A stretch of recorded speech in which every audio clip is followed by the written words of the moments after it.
Le piquant de certains de mes souvenirs tient à ce que les événements vécus, le cœur battant, parfois dans la sidération, souvent dans la colère, m'ont révélé très jeune le dessous des cartes, en ce qu'ils m'ont clairement montré de quoi certains humains sont capables par lâcheté, par bêtise ou par pure arrogance. Il m'est arrivé dans mes jeunes années d'être interloqué, de ne pas savoir quoi répondre, ni quoi faire face à une agression verbale, tant les propos tenus me paraissaient absurdes, gratuits et dénués de fondement. J'étais dans l'erreur, ignorant tout du désir de domination de certains êtres, étant par ma part dénué de tout désir de pouvoir et de domination. S'il y a bien quelque chose que j'ai rapidement appris à l'école de la République, c'est à faire face à l'agression.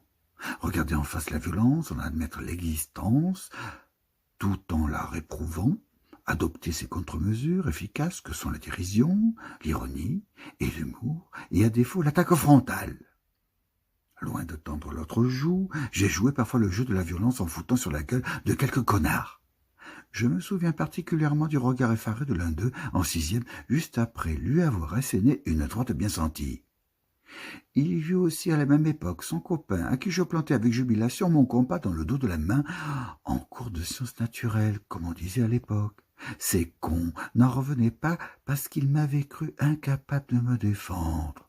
J'ai complètement oublié les colibés dont ils avaient osé m'accabler. Je ne me rappelle que la juste correction que je leur ai infligée. Dans un contexte de harcèlement, il ne faut pas réagir, mais agir fermement par la mise au carré de la violence subie et la retourner à l'envoyeur. Peu de gens savent qu'à me titiller, ils ont parfois frôlé la mort. Cela ne fait pas une bonne politique, mais la politique est autrement plus violente encore. L'idéal chevaleresque a du plomb dans l'aile depuis belle lurette. Qu'on me pardonne cet anachronisme. Il n'en reste pas moins qu'il est essentiel à mes yeux de prendre la défense de la veuve et de l'orphelin, de défendre vigoureusement les plus faibles dans toute la mesure de nos moyens. Les despotes de cours de récréation, mâles et femelles, dès mes années de collège, je les ai vus comme des geôliers et des tortionnaires potentiels, prêts à se révéler et à faire florès pour peu que les circonstances historiques leur soient favorables.